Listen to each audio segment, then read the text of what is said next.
Hello, Kirk Small Groups. We are in the third week of small groups. Yes, I hope you're really enjoying your small groups and all the special things that you bring to small group really matter. And so thank you so much for your time and dedication and for leading and for loving and doing the things that only you can do for your small groups.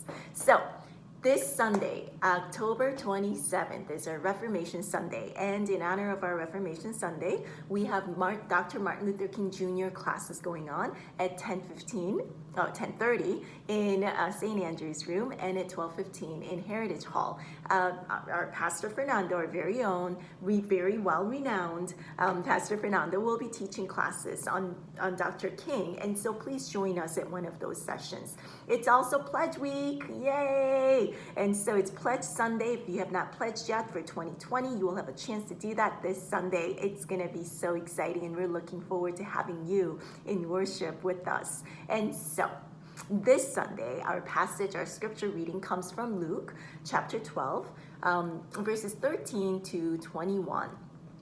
Luke chapter 12, verses 12 to 21.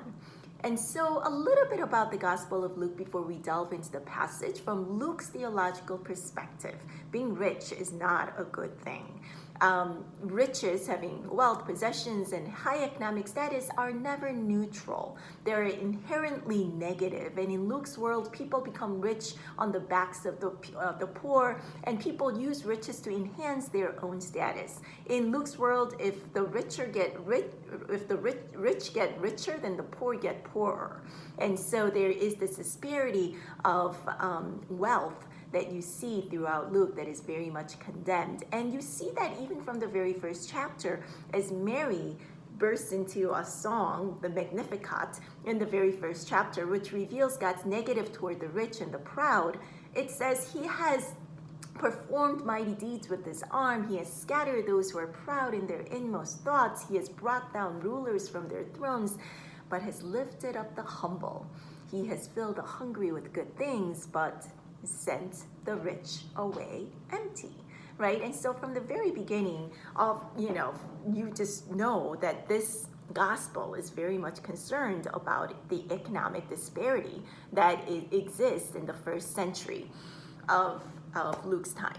So Luke, middle of chapter 11 in Luke to beginning of chapter 13 contain really dire warnings. There are warnings to religious leaders, warnings about denying God, warnings against false security, warnings of the urgency of the times, warnings about conflict, and warnings to repent. So those are warnings that we see from Luke chapter 11 to beginning of chapter 13. And so back to our text here, Jesus is really warning against this false security, right? Here's Jesus talking to thousands of people, and one man gets up and says, Jesus, tell my brother to divide his inheritance fairly, equally with me. It doesn't say fairly or equally, but that's what he's really saying. Tell my brother to divide up the inheritance with me. And usually back at that time, the older brother would get 2/3 of the inheritance, and the younger brother would get 1/3 of the inheritance. And he's asking Jesus to do him justice by asking his brother to give him the fair share that he is owed, right? The fair share that he is entitled to, 1/3 of it. Can you tell my brother to give me that? And Jesus' answer is this. He says, watch out. Be on your guard for all kinds of greed. After all, this guy is just asking for his fair share. Why did Jesus say that?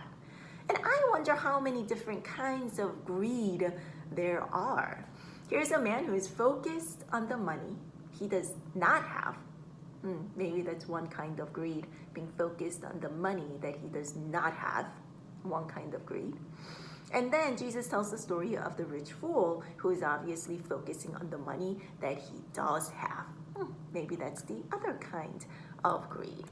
And so first of all, because this is Luke's gospel, rich man is answered. We know right away that he's going to be cast in a very negative light before the story even begins. We know that he's not the rich man. The rich fool is not going to be the hero of the story. That's clear. Here's why he's not the hero of the story. Instead of considering the abundance of harvest as a blessing, he regards it as a dilemma. What am I going to do? Instead of giving thanks, he starts to worry that he has no place to store his crops, Well, if you have no place to store his crops, have you maybe thought about selling your crops? Maybe giving away your crops?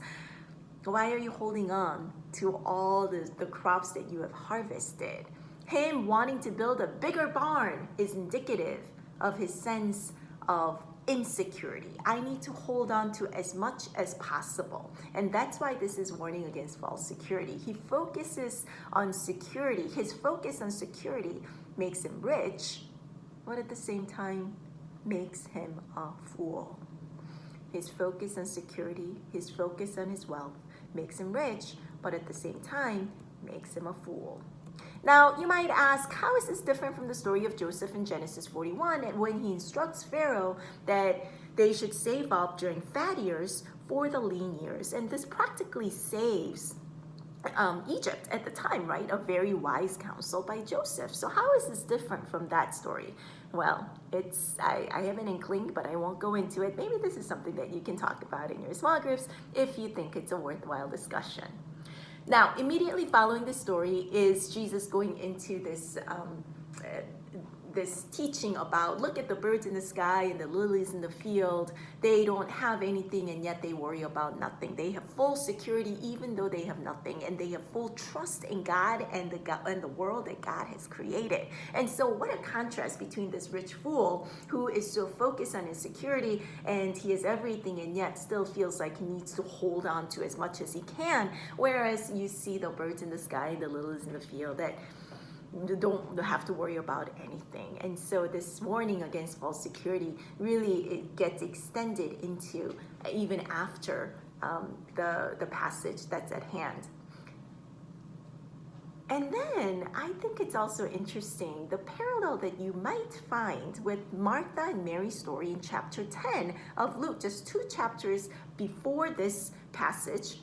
We see Jesus coming to Martha and Mary's house. And Martha is busy cleaning up, right? We all know Martha to be this busy bee, trying to clean up everything and serve her guests and perform hospitality, and which is great. But Martha says this, Jesus, do you not see that I'm busy? Why don't you tell Mary, my sister, who is sitting at your feet and doing nothing, why don't you tell her to get up and help me? Right? Doesn't that sound familiar? It sounds like the brother who got up in the middle and said, Jesus, why don't you tell my brother to share his inheritance with me? This sense of entitlement, right? Focusing on the things that they do not have. Isn't that also a form of greed, what Martha is asking Jesus to do? This sense of entitlement? Perhaps focusing on anything that will be taken away at any time is greed.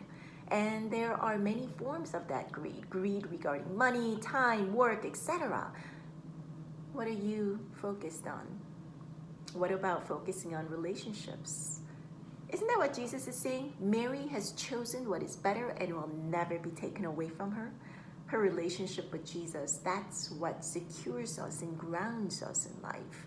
Isn't that true for us as well? Are we choosing what is better that will never be taken away from us?